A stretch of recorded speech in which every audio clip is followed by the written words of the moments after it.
ubundi twatangira kubisobanura ayo magambo akoreshwa. Fata nk'urugero, hari nk'ahantu hari umudugudu witaruye uri ahantu ukeneye guhuzwa n'umuhanda mugari. Akenshi haba hari nk'inzira, natanga urugero nk'inzira y'abantu abantu baba basanzwe bacamo.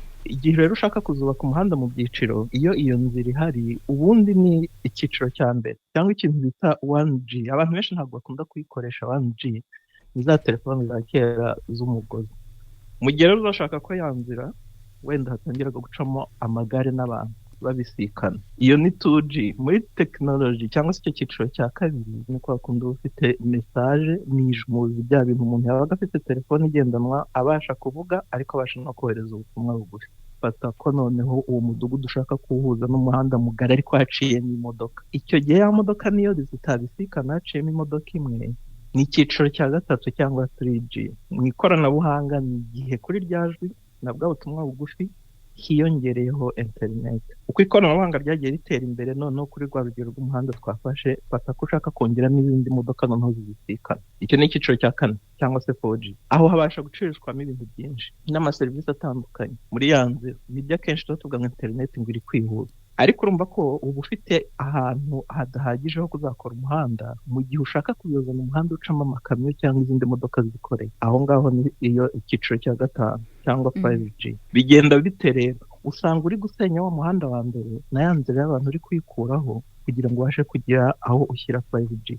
Ni ukuvuga ko ni ukwagura wa muhanda hakabasha gucamo imodoka zikoreye zijya kuri wa mudugudu urugero natanga. Icya mbere ni ukumva ko hagiye guhabwa amaserivisi menshi. Ugereranyije n'amikoro y'Abanyarwanda, ubona ubwo buzima cyangwa se izo serivisi bazabasha kuzishobora? Aho navuga ko ari cyo kibazo kigomba kuganirwaho mu by'ukuri. Aho niho nyine guverinoma n'abandi bantu bagomba kwicara bakaganira. Kubera iki? Kubera ko ya telefone umuturage akoresha izaba ifite amafaranga igura. Ayo mafaranga ni ukureba niba umuturage ashobora kuyigeraho.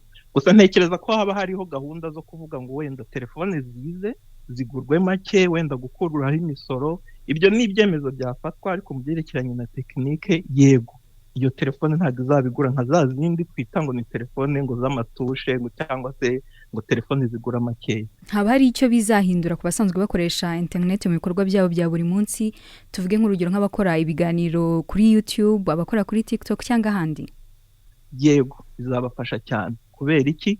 Kubera ko azajya abasha gukora bya biganiro byabo bakora. Abakorera kuri YouTube nk'uko bivuze, abakorera kuri TikTok, izo zose ni serivisi zitari mu Rwanda. YouTube irahari ariko izindi serivisi ntabwo ziri mu Rwanda. Yego bizabafasha cyane kubera ko tuzaba dufite imihanda minini myiza icamo ubwo butumwa bwose bakora.